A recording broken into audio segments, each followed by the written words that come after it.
The C-SPAN networks bring you long-form public affairs programming from the nation's capital and are a public service of your television provider. C-SPAN, created by cable.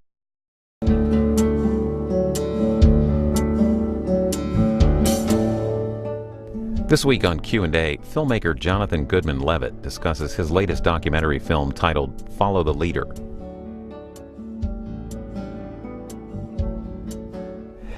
Jonathan Goodman Levitt, documentarian. Did you know when you went to Stanford and studied psychology and then got a master's in social psychology that you wanted to go into this kind of work?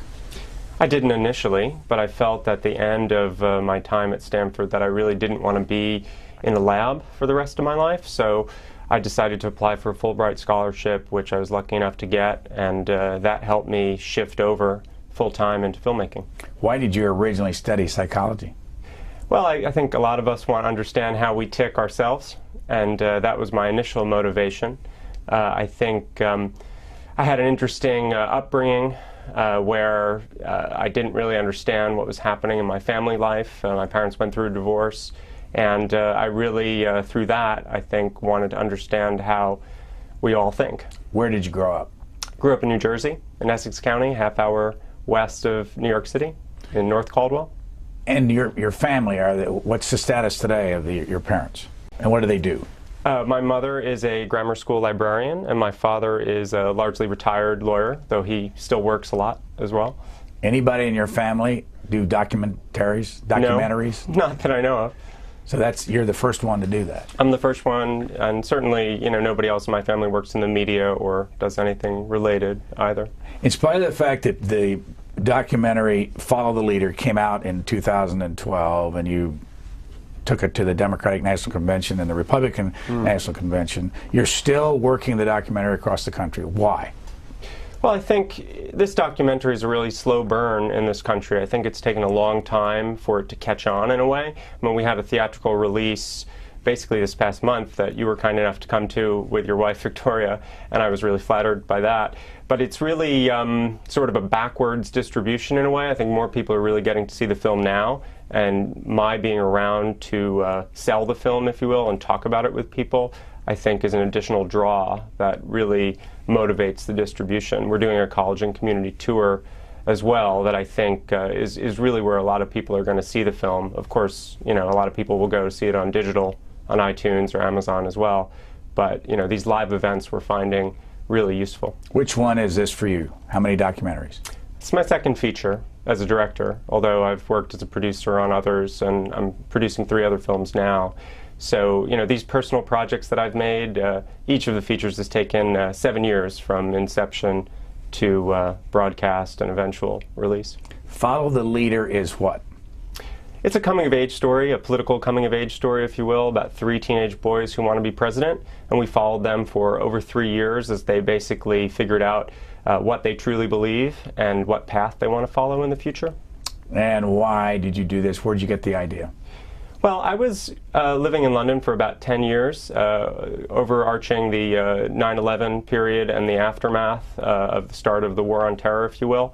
And living abroad, I really didn't understand, when I would come back to the country, the mindset of the young people that I would meet, and I would come back and I would teach. And the mindset of my students seemed to have changed overnight in the summer following 9/11 in 2002, really. And I really wanted to explore what it meant for them to be American, so that when I was thinking about moving back here, that was a really important personal project for me. So that was the initial. How did you notice the mindset changing? What were the things that you saw? Just the things that people would come out with, students would say about what we should do in the world, this doctrine of preemptive war that seemed to be adopted wholeheartedly by a lot of my students in periods, strongly right after 9/11. That really struck me as something that someone like myself, who grew up in relative peacetime in the 80s and 90s, or 70s and 80s perhaps, I would never have come out with something like that, and things that really were largely conservative in a way, like the doctrine that we have of going to war preemptively, or targeted killings halfway around the world, were sort of viewed as non-controversial. And at the same time, people were saying that we were in the midst of a liberal revolution in the country, and it just didn't really wash for me. So I wanted to explore the contradictions of this new generation. You have three main characters. Who are they? Well, they're Ben, DJ, and Nick. They're basically three teenage, upper-middle-class white boys, which I know is really quite striking for a lot of people. But I think what we wanted to do in the film was really explore the baseline political realities in the country by looking at what's happening for the boys who essentially are avatars for traditional leaders in America. You know, I think a lot of people come to any film about young leaders, and they expect to see a multicultural tapestry of what America really looks like. But I think our country is really still run, politically at least, largely by upper middle class, relatively privileged white men. And I think reacting to that is really what I'm trying to do for viewers in the film. And the three of them come from what states and what communities? Well, they all come from the first 13 colonies. Ben grew up outside of Washington, D.C. in Springfield, Virginia. DJ is from the Massachusetts-New Hampshire border in Methuen, Massachusetts. And Nick is from a more rural community in Milford, Pennsylvania. Let's watch the opening and see the three young boys. And what year would this have been in the opening? When we started to film, it was 2006. And all the boys at that time started off rather conservative in their political views, and as we'll see in the rest of the film as we talk about it, they go in three different directions and end up sort of, Republican, Democratic, and Independent by the end. And they're, again, how old? They're 16 in the film. And then at the end, how old? They're 19. So today they would be? Today they're 23, 24 years old. And the interviews that you see in the film, and you'll see this in the opening section as well, the interviews were actually filmed 1 and 2 years after the main action was filmed. So we actually filmed for over 5 years. So the footage you'll see is really filmed from 2006 to 2011. Again, to help folks who are watching this and not being able to see the whole thing, DJ is from? Methuen, Massachusetts. And Ben is from? Springfield, Virginia. And Nick is from? Milford, Pennsylvania. Okay, let's run a minute and a half so people can see what we're talking about.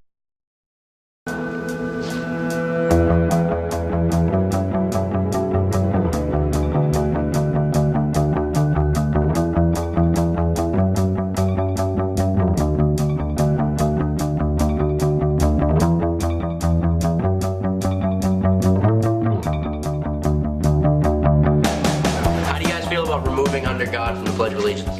I feel that our country and our Constitution is all based on God. As each generation goes on, we have less and less God, less and less morals in our society, and it's like, what are we becoming?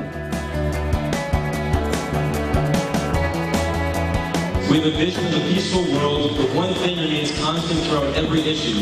America needs to remain on the offense in the global war on terror. It may be a long road, and it gets really frustrating sometimes, but in the end, I am trying to change the world and become a better person and create a better place for all of us to live. We are not the commies, we are not the hippies, and we are not the bad people!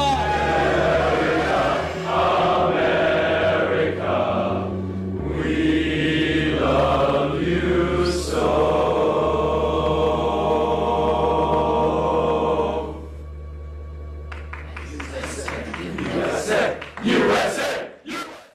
Now that was Boys Nation, sponsored by the American Legion. It was. Yeah, and why did you, are all the boys involved in the Boys Nation?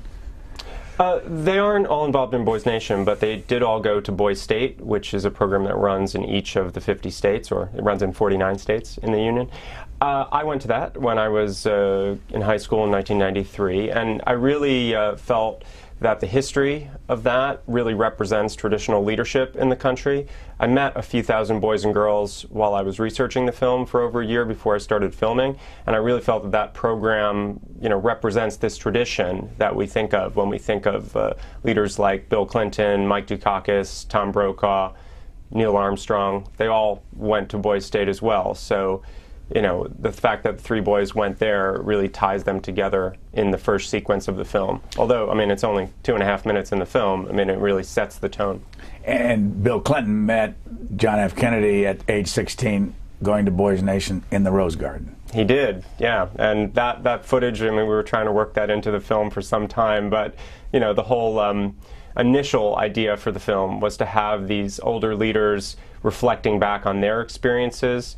But when we were filming for so long, I really felt that, unfortunately, I had to throw out interviews that we did with Tom Brokaw, Mike Dukakis, and others, because I really wanted to let the boys reflect for themselves about their experience. So the path of what we were going to do with the film actually changed in the course of making it. Where did you go to Boys State, and what was the impact on you? I went to Boys State in 1993. I wouldn't really say that the impact was... Where? In New Jersey. New Jersey, okay. I mean, I think the programs, at least in my experience going and now, you know, attending several of them, you know, for my research and initial filming, you know, the programs are really different in every state, and they're different depending on what's happening in the country. So what we see in the beginning of Follow the Leader is really a sort of distilled wartime mentality, like a wartime mentality, almost of perpetual war, if you will, at the time in 2006 that the country was undergoing at the time. And my feeling in starting there was that, okay, you know, different types of news are beginning to permeate the American landscape, and over the next few years as these boys come of age and grow up, we're really going to see some changes in some of them, and they're going to have different reactions to the change that's happening in the country. What have you found that the American Legion Boys Nation part of this, and I know they sponsor the ones in the States, is there a certain dogma that they're trying to teach? Well, I think every state is different, as I've said. Yeah. I mean, I think, you know, it's a largely conservative program, teaching largely traditional values.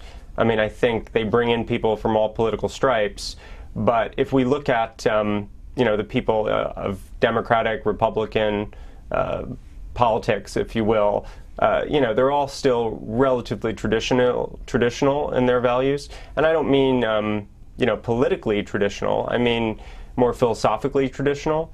And I think, you know, there's not really that much distance between that, depending on party, if you will. Let's get to know a little bit more about each young fella. This one, first one is Nick and his family, and it's about 1:20.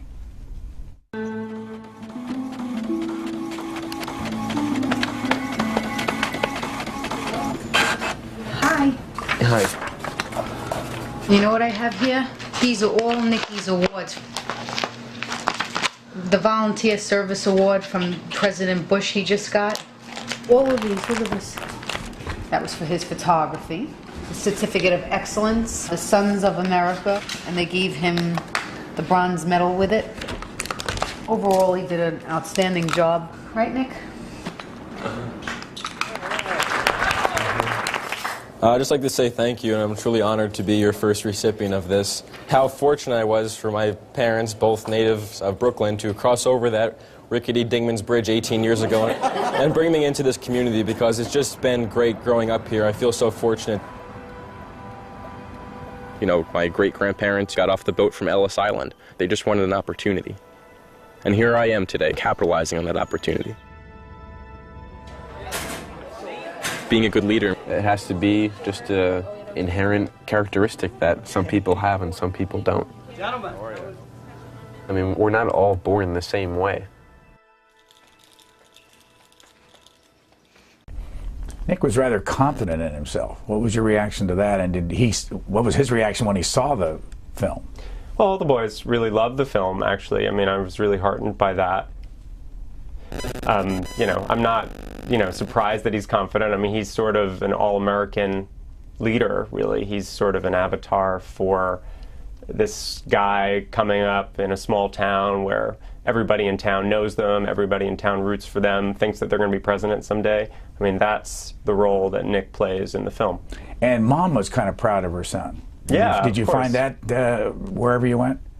I did, yeah. Nick's parents are particularly proud, and they've been wonderful throughout the distribution, you know, continuing that pride, you know, almost every screening we have, they come.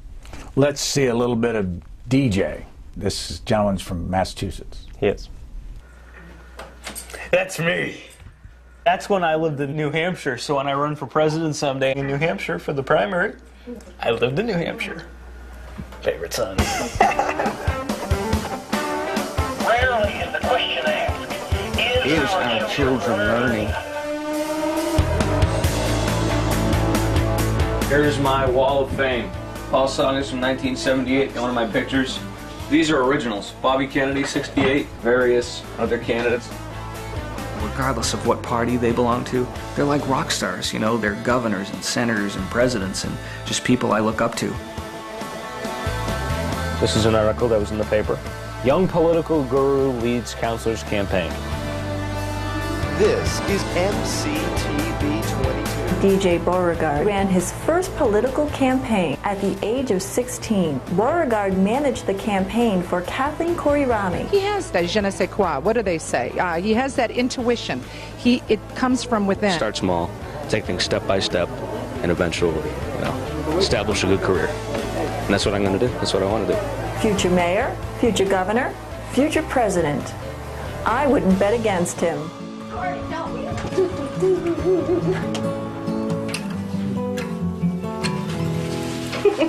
I have nothing to do with DJ's love for politics. Watching 9/11 was when he really got involved. And I remember going to bed and you tucked me in and you said, something good always comes out of something bad. I remember you said that to me. You know, it's horrible that that happened, but I think good things do come out of it, you know? It sparked an interest in me about getting involved with, government and campaigns and stuff like that. Because in the end, the people who you're working for and the people who we elect are the people who hold our future in their hands, you know?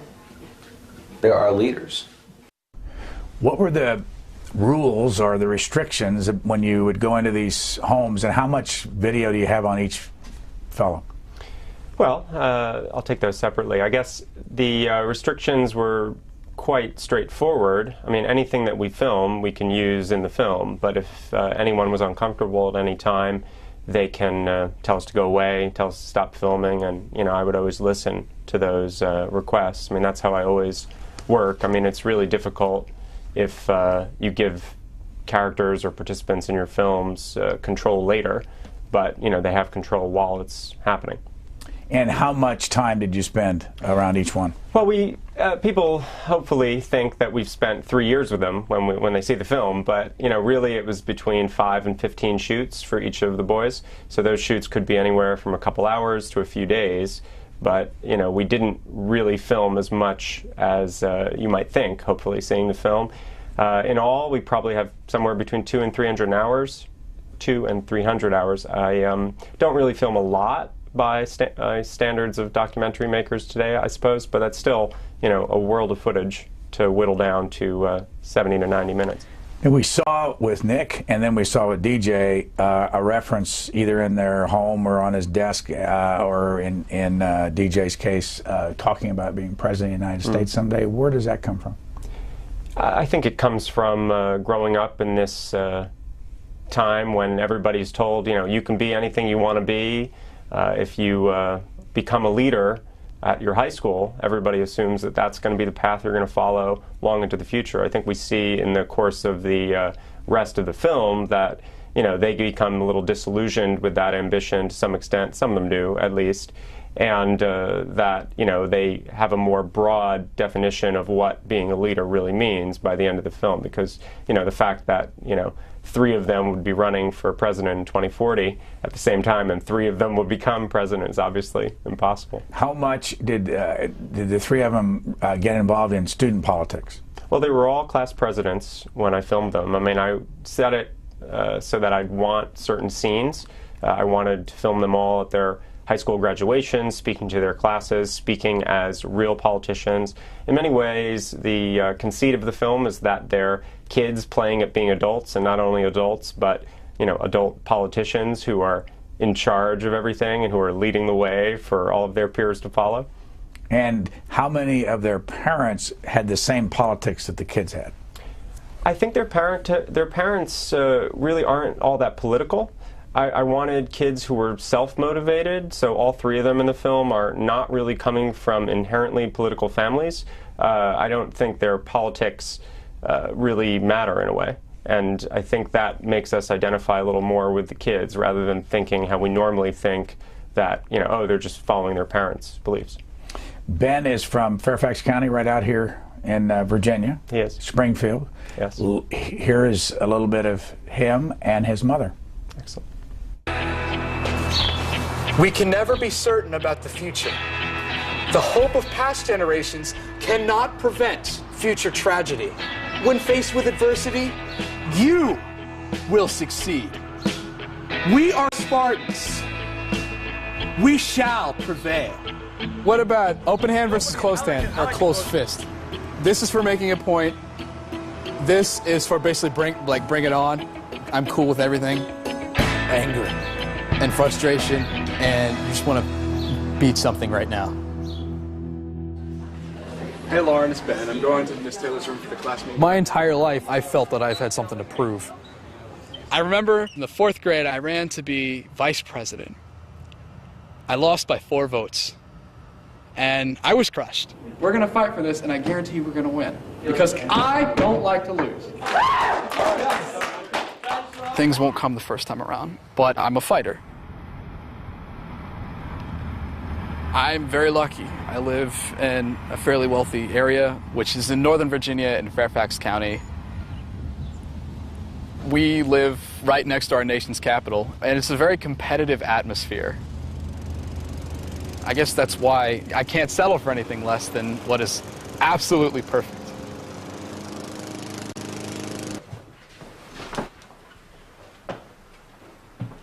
He wants me to paint Napoleon on one wall and Alexander the Great on another wall.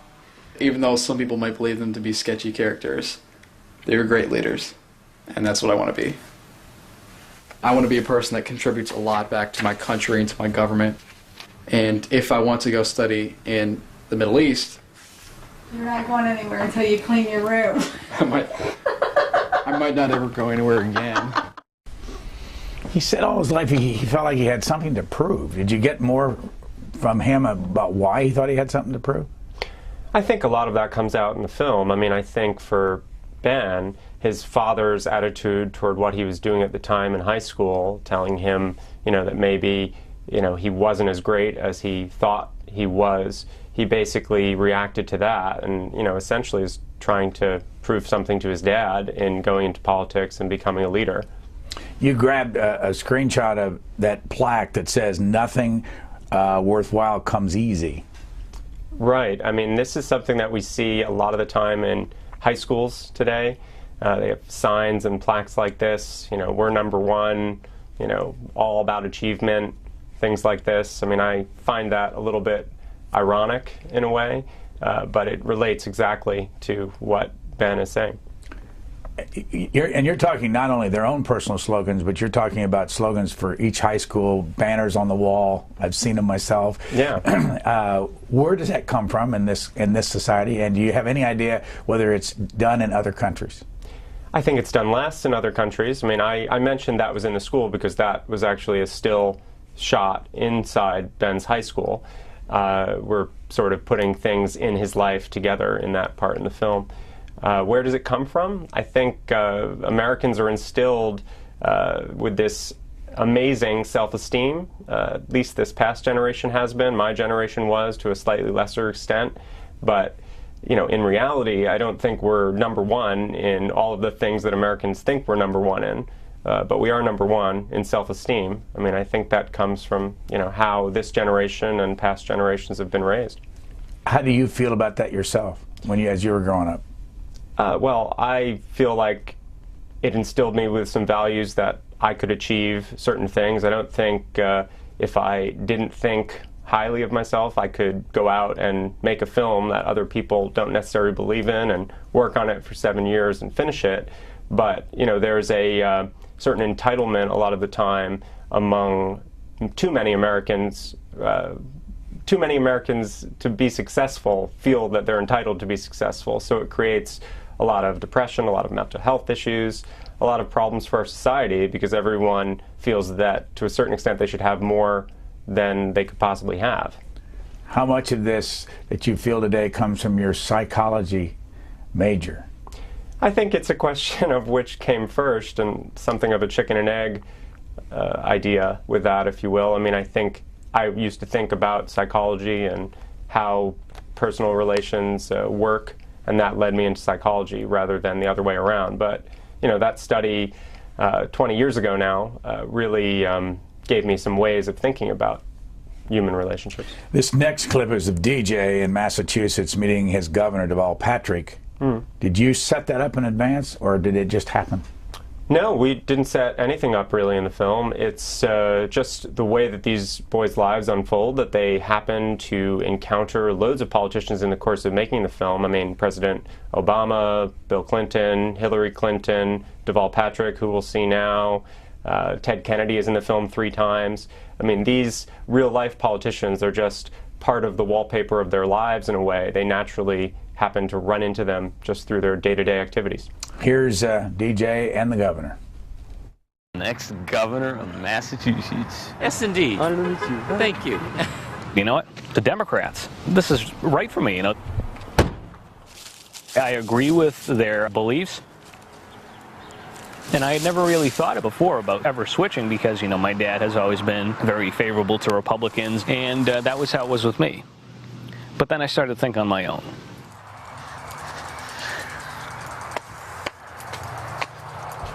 How's it going, Dad? How are you? I'm doing good.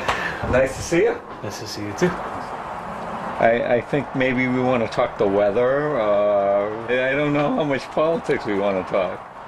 Too funny. Well, we do get passionate. We know that we live in a great country, the greatest country on earth. We need to lead the world. And we're not leading the world. In order to be a leader, you have to have followers. And the rest of the world doesn't want to follow the United States of America. No, if you're doing something right and no one follows you, doesn't mean you're wrong. No one has to be behind you. That's the problem. Look at Iraq. No one's behind us. If you're going to be the president of the United States, you're never going to please people and be right. Nothing has been worse than Iraq. Baloney! Saddam Hussein didn't have weapons of mass destruction. What did they find? Listen, they found nothing. They found nothing. You sat here when the shock and awe was going on with your pom-poms in your hand. First of all, DJ and his father divorced from his mother? They are divorced, yeah. What did you, when you were taping this, what was your reaction to it? My reaction was, this is a great scene. But I mean, why all of a sudden has DJ changed his politics? Well, I think a lot of it is he's reacting to his father. He's, personally invested in what's going on in his life, and he's reacting to that. But I think a lot of it is that the Iraq War was starting to become controversial in America. And he's experiencing one thing at school, one thing with his friends, where people are beginning to think, well, maybe this wasn't the wisest thing to do for our generation. And he's basically throwing that generational anger back at his father. Conservatives feel strongly, and all you have to do is listen to the talk shows, that a lot of this happens in the classroom from the teachers. What's your experience? That's not my experience. But what did you find what these young folks experience? I feel like politics is largely absent from schools today. I think even discussing it in a fair-minded way is largely absent. I think civics is really something that we should be focused more on in the classroom, frankly, in the public classroom especially. And, this is a film that is now lauded across the political spectrum for its non-judgmental, fair-minded approach to politics. It's really a film about, how people think about politics more than it's about politics. So, we hope it gets into the classroom and can spark some fair-minded discussions that really don't exist. I mean, I think, the way that laws get passed, perhaps, is discussed in American classrooms, but, I think people are really skittish and politically correct and, afraid, really. Teachers are afraid about sharing their politics in the classroom. What's been your own experience with civics in the classroom in your own life? Well, I think 20 years ago or 25 years ago when I was in high school, I think that there was a little more openness. I think my teachers that made the most impact on me, their politics were more front and center, at least in our private discussions, in a way that I think teachers today would really be scared of sharing with students because, that could get them fired. Why did you originally choose 3 conservatives? Well, I think basically, I wanted to understand three guys who I liked personally, but whose politics I didn't really understand. That was the project of the film. I felt that most people come to documentaries seeing characters who they agree with already, and documentaries wind up too often preaching to the converted. I wanted to basically make people, documentaries audience, if you will, of largely progressive people, basically like people that they didn't necessarily agree with politically and get them to identify with them. And at the same time, I wanted to expand documentaries' traditional audience to attract more traditional or conservative politically, conservative political people to see themselves in the film in a fair-minded way, which we don't often see in a documentary like this. Now, this next clip is of Ben in Virginia, where the Republican, the current Attorney General Cuccinelli is running, has been running for governor most of this year. And how did this particular event happen? Well, there's a sequence in the film for each of the boys where they take internships after high school, where they get involved in real politics on different parts of the political spectrum. And Ben is really a Republican loyalist at this point in the film, especially. And Ken Cuccinelli was his local state senator running for re-election in a time when conservatives in the region were particularly threatened. And this is part of the campaign that he worked on. Here is Ben and Ken Cuccinelli. Liberals in America want more government, more taxes, and completely amoral cultural system. This is your children's book for the summer. Thank you very much. You know, if you ever forget who you should vote for, read this book. And when you have kids, you can give them nightmares before they go to bed. Bless, O Lord, for these your gifts, which your bounty receives from your bounty through Christ our Lord. And thank you for this time together. Amen. All right. In a campaign, you learn to prioritize. And pro-lifers and evangelical Christians, they're a huge supporter of the Republican Party, along with big business, but, you know, there are only so many CEOs in the world.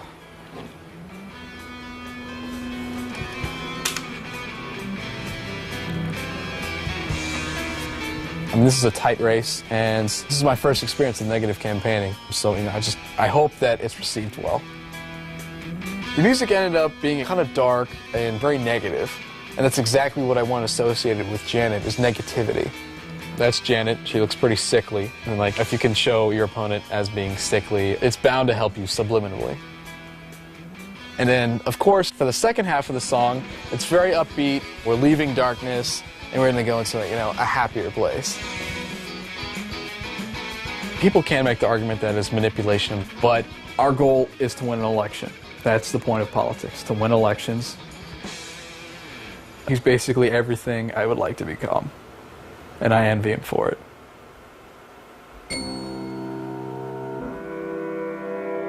One of the things about campaigns is if you're willing to commit and reliable, you'll be surprised if you stick with it. You'll be in the top tier of people who are capable of handling these things. That's something I want to do.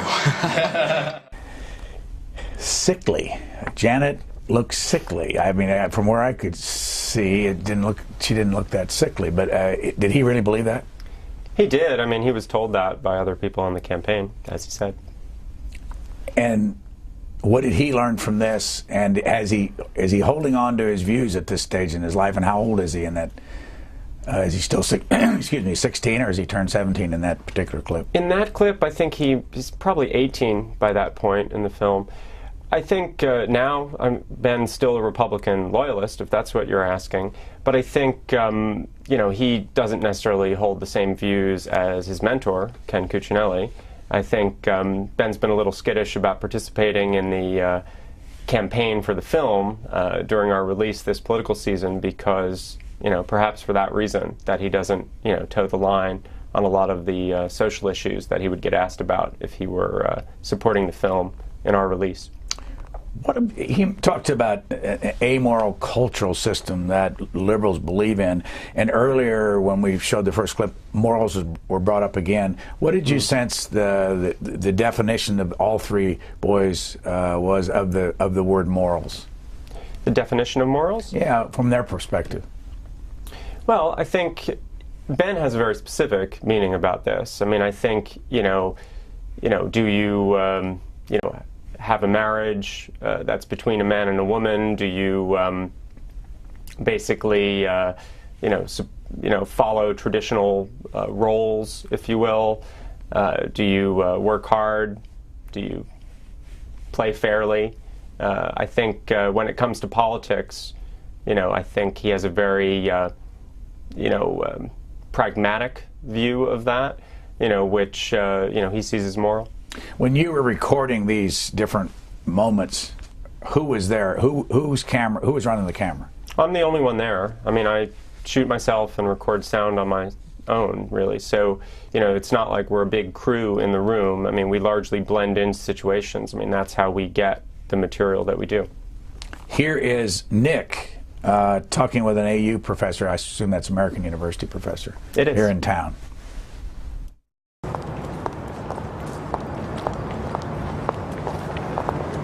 So what are some of the abstract concepts you're using to kind of shape that implied thesis in the essay? The implied thesis was that how does a person feel being a political outsider? It's really interesting to examine political ideologies and how they transform on college campuses, so I think that would be interesting to research. There's a couple things in there, besides just the sort of insider-outsider vocabulary, which you can take or leave. There's a sense that what you're describing is becoming more confident, and in that confidence becoming sort of more consistent in your behaviors relative to your beliefs. It might help to think about specifically times when you've been challenged and lost. And I don't mean lost, but I mean times when you've been convinced to see things in a way that you actually didn't think you were going to see them. When the Iraq War is first starting to be brought up, and in one of my letters to the editor, I was like, if Clinton just took care of Saddam, and we're going to have this problem. It was a foolish mistake on my part because Clinton wasn't in office during the first Gulf War. It was the first Bush who did that. And those are one of the aha moments that here I am defending something on party lines, but I really didn't even know the issue. And part of this evolution, not only have I become, gone out of my shell, but I could also look back and say, that's stupid. Yeah. Good. What happens when you do change your mind? Does confidence in your beliefs mean choosing something and staying that way forever? Or does it mean something else? It was easy to go into high school and spew all my political beliefs really without anyone saying much of anything. Having these more intellectual conversations, it makes you think about what you're actually saying instead of just saying what you're saying. Perhaps it was just hearing the echo of these conservative ideas when I heard someone else say it. I was like, oh, that sounds pretty ridiculous, but I was saying the same exact thing. So it made me rethink a lot of positions, and I began to form this opinion that maybe I really don't belong to one particular party or under one particular ideology. Why did Nick pick American University? He's from Pennsylvania. Well, Nick wanted to be in Washington. I mean, he wanted to be in government. He wanted to be near the seat of power. He'd always wanted to go to Georgetown as a boy, and actually wound up transferring there later. But American was his backup to Georgetown at the time, and he, really enjoyed being there for the year that he was there. How old was he in that clip? Do you know? I think he's 18. And he's freshman at AU? He is. So what are you hearing? It's 2 years later with his political change. 2 years after that, you mean? Well, when we first met them at 16, they were all three conservatives. What's happened to What's happened to him is that, he's really starting to question his own beliefs. He's being exposed to different ideas across the political spectrum at college and really in his own reading leading up to college. So that, he's meeting more intelligent people than he maybe did, overall in his time at college, in his time growing up. And, he's, coming to think that maybe everything he believes isn't necessarily the truth, as you see in that clip. You say he's meeting more intelligent people. Does that mean if you don't meet intelligent people, you think as a conservative? Oh, that's not what I'm saying at all. I think that, Nick I'm really repeating what Nick would say, in a sense that, you know, the average person that he met once he went to college was perhaps more intelligent, thought more actively about politics, and part of that is being in Washington. I think in high school he never felt really challenged in terms of his political views. I mean, perhaps part of that is because he was growing up in a small town that's, you know, perhaps primarily conservative. But, you know, also because a lot of people didn't necessarily think as much about politics, which is really his primary topic of talking about, as he did when he got to college. How long is the documentary? It's 74 minutes. And can people get it now some way if they want it? They can go straight to iTunes or Amazon or Google Play or Xbox or PlayStation or direct from our website, followtheleaderfilm.com, and they can buy a DVD that way, certainly. What's it cost them? What does it cost them? Well, I insist on a very low price point with our digital distributor, Cinedigm. So, you know, I think it's $3.99 to rent, $9.99 to own. Our DVDs are about $20. And what makes this a success for you at this point? What makes this a success isn't really financial for us. I mean, what makes it a success is, you know, is it provoking the kinds of thoughtful and reflective relationships and conversations, if you will, that we want to. I mean, that was the motivation for the film, to change the political discourse in our country in a way, basically making a small contribution to that change, and being on shows like this is really what helps us do that more than even the film itself. Here is DJ talking about what he really wants to do in life. Becoming president or running for president was always, you know, my main ambition in high school, and, you know, it's something that I always wanted to do. But when you're a president, when you're a politician, you never get to see your family. The weight of the world is on your shoulders. Probably you'll never see me in the White House. I can promise you that. That's not something, I think that's, you have to be crazy. You have to be sick in the head to want to be president. Next month, I'm transferring to Ministry Training College. It's a tiny college, only 125 people go there, and I am just so insanely excited about it. So that's happening next month. And so people, they have their Barack Obama change, I have my DJ Beauregard change. So. How big a change was this for him? I mean, you have to be sick to be president? I think that's a bit of a change for DJ in his attitudes toward, you know, becoming a political leader. But in terms of the distance that he traveled from the beginning of the film, where he's already in the opening sequence that I think we watched on the show, he's already talking about how all laws in America come from God. I mean, that's in the first couple of minutes of the film. So, you know, going into a life that's led within the church is not that big of a change for him. But it's a surprise for many people seeing the film that, you know, he sort of throws away his political ambitions to do that and go into the ministry at the end of the film. Did you ask him why? Well, I think his priorities changed. Strictly the fact that he became more religious and he wanted to be a politician. Where is he today? Well, he's working at Starbucks, and he's married, and he's attending law school part-time. Where? At the Massachusetts School of Law in Andover, Massachusetts. And what's he want to do with his law? He still wants to be a minister. I mean, I think that, you know, really, you know, the distance between being a religious leader and being a political leader in our culture is really not necessarily that far. You're still leading people, you're still talking about values and morals, you're still out there, you know, helping people and serving the public. Here is Ben later on.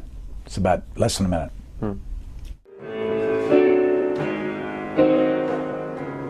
I mean, this period between September 11th, 2001 and November 4th, 2008 is really my period of growth in my education. It's just that because of what's happened tonight, my fear is that we'll deteriorate from the inside. But now I have something that I can do to make a difference, and that's to bring back the Republican Party from the sad state that it's in. And to me, just the challenge that that poses is exciting. But I'll be back. I can't even say I'm back. I'll be there.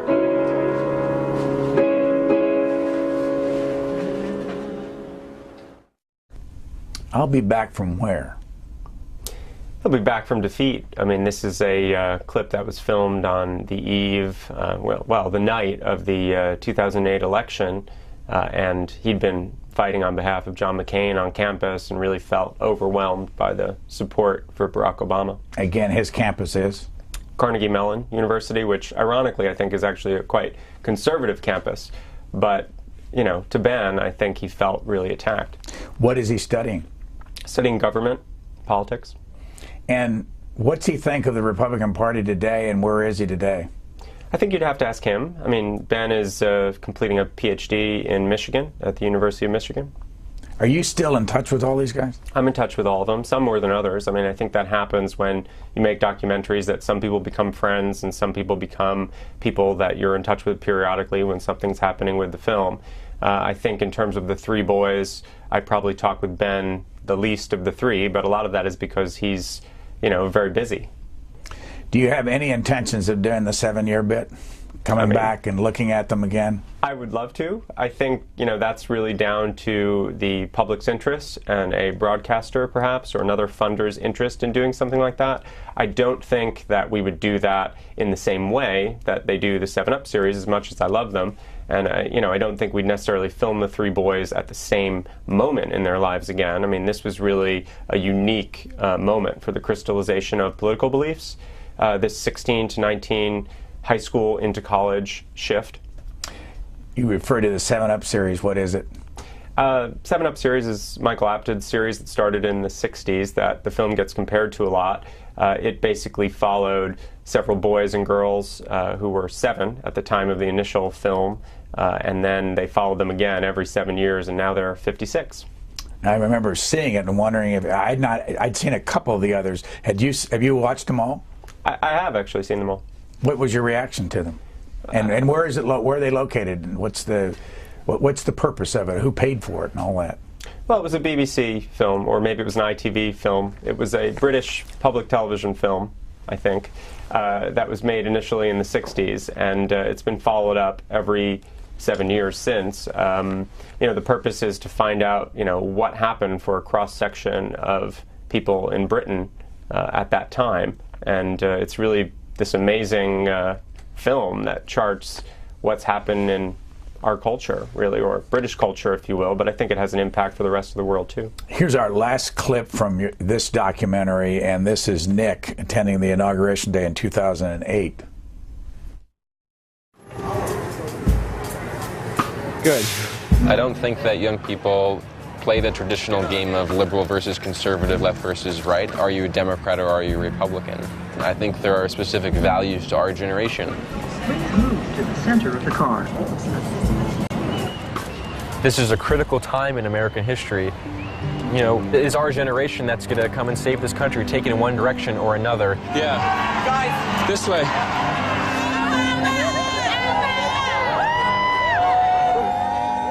The biggest conflict going on in our country right now is that between generations, and I'm very optimistic that when young people like myself go to lead in the future, we're going to be much more effective at it. Oh, Chris, maybe one day we or people like us will be up there, a part of the government. There'll still be room for white men.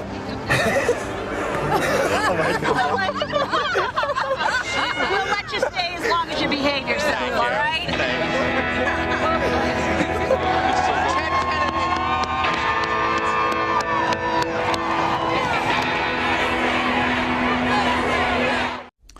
What was the origin of the comment, there'd be room for a white man?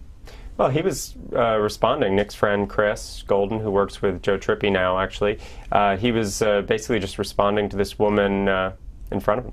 What did she say? She said, you know, will there be room for people? Oh, I mean, they were basically talking about whether there'd be room for people like them to take over in the future, because seeing people up on the stage talking, political leaders, they were thinking, well, maybe someday that'll be us. Now, Nick, at this point, is of what political persuasion? He's independent. He says he's radically centrist. Did he vote for Obama? He voted for Obama. And what was the reason? He really felt that Obama embodied the hopes of a generation. as I think he did and does, perhaps to a slightly lesser extent. I mean, people are disillusioned, but I think, you know, even though high hopes are dashed, perhaps, I mean, the hope itself that he inspired still remains for a lot of us. Where did Nick go to college?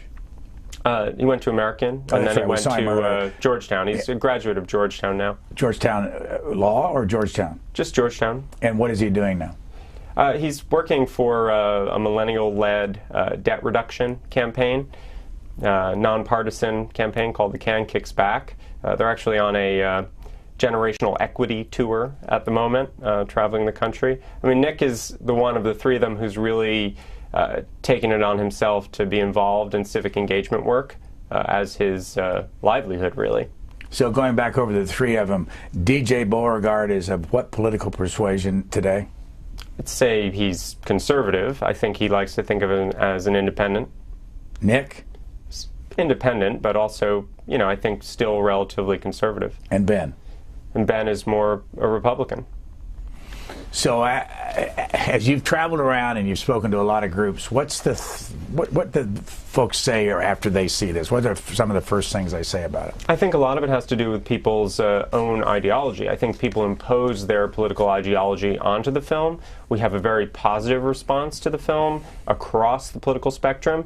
But, you know, people have a really different view. I think people who are more traditional or more conservative tend to see themselves in the film, but also reconsider their political beliefs in a way that, you know, it's basically something that's modeled in the characters in the film.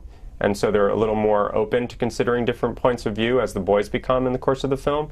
And progressives often come to the film thinking that they're going to understand the mind of the enemy, if you will, because they hear that the boys are all conservative, relatively speaking, in the beginning of the film. But, you know, sort of come out identifying with the guys and understanding where they come from, really, in terms of their political beliefs, which I don't think is something that we as Americans really do. We just sort of think that people who disagree with us are, you know, completely crazy, rather than trying to understand where they're coming from. Because everyone's political beliefs come from somewhere, and if we understand that, you know, we can really, you know, start a conversation. When we started, you talked about graduating from Stanford in psychology, getting a master's in social psychology, and then a Fulbright. Explain what that is, and how did you get it? Well, I was really fortunate to get a Fulbright. I mean, it's basically a project-based scholarship to the UK, in my case. I mean, William J. Fulbright was a senator who, in the Reconstruction after World War II, essentially set up this program where a variety, you know, many, I don't know exactly how many countries around the world have a partnership with the U.S. where it's basically a cultural exchange. So I was essentially a cultural ambassador on a very low level, if you will, to the UK, and I got to develop a project there, which was my first feature documentary, Sunny Intervals and Showers. We've got an excerpt of that. It's only a minute, and we can't develop the whole story, but we're going to see. It's called Sunny Interval and Showers. What's the point? Why that title? It's basically a British weather forecast. Sunny Intervals and Showers is something you hear a lot of the time, and this is a film about a family coping with the father's manic depression or bipolar disorder, which, you know, was the term that was coined really around that time, but, you know, hadn't fully taken over in the UK yet in terms of usage. But, you know, really in the film we're following a marriage and a family in the year after the father's diagnosis with bipolar. And the man's name is Alan Levy, Dr. Alan Levy. And what year did you do this? This was initially in 2003, so it's coming up on its 10th anniversary. And the film's going to be available digitally for the first time here in the United States on a variety of digital, all the usual platforms, and a new site, subscription site called Fandor as well, which is, I think, going to carry all of my work, I hope. We're in consultation about that now. And you know, we're going to have 10th anniversary screenings at the London International Documentary Festival as well of the film. Really excited about that in November. We're 10 years later. Before I show the clip, where is Alan Levy today, and how is he doing? He's doing fine. I just saw Alan and recorded a new commentary for DVDs that we're making for a newly revised 10th anniversary director's cut of the film that we're going to release on DVD. He's doing fine. I think people have to really see the film to see where he is at the end of the film, but I don't think he's in a radically different place than that. I mean, he's healthy, he's working, he's doing fine. But he is a diagnosed manic depressive? He's diagnosed shortly before we started filming, certainly. I mean, I think even to this day, like a lot of people with that diagnosis, he takes issue with that diagnosis. And the film really is about the consequences of the stigma associated with mental health diagnoses as much as it's about the consequences of illness. Let's run a minute of this clip so he's talking about his diagnosis. Well, the thing is, you never know what people's response to this sort of thing is going to be. They could be very frightened. They could be very concerned. They might not have had any experience of this sort of thing at all. I think it's the sort of thing where you need to know where you are with someone before you talk about this. It's not something that you can just sort of wham into. If we look at it in the cold light of day, there I was, a successful, accomplished, well-known university heart researcher with a nice wife, a nice house, 3 children, a nice family life. Is there really something so different, so strange about me that has got me into this state? We're not going to give away what you learn in the film because there are several surprises in it. How long is this one? This one we have 3 versions of. The original version was 93, and the BBC version that I think most people see on DVD because that's what was released is about 70. And this will be available, you think, in November for people to buy? It's available now. Oh, it is? If you go to followtheleaderfilm.com or Changeworks, WORX.com, that's our website, and you can order it there, certainly. What's your next documentary? I'm producing a few right now. One in Pakistan that I'm really excited about is about the story of the Red Mosque, which is a notorious madrasa network in Pakistan where we're following the leader of the network and 2 12-year-old students whose lives are radically impacted by it. We're making another film in Chile that's about the environmental work of Douglas Tompkins, the founder of North Face and Esprit. And we have a 3rd film about a Cameroonian drag queen named Bibi Zahara Benet, who was also the winner of RuPaul's first drag race show. But the director who's working on that has been really following that story for about 7 years. I mean, these are all films I'm involved with as a producer. My main focus now is really still for a while distributing this film, and we have an interactive version of Follow the Leader called Reality Check Follow the Leader Interactive that we're going to release next spring, and is really something that's going to have an impact on provoking the thoughtful and reflective conversations surrounding the 2014 midterm elections. That's really been our hope all along, is to influence the discussion around politics that impact the sorts of leaders that we elect in our country. Out of time. We got a lot more we could talk about. Jonathan Goodman Levitt, thank you very much for joining us. And again, the name of the documentary we're talking about is Follow the Leader. Thanks for joining us. Thanks so much for having me.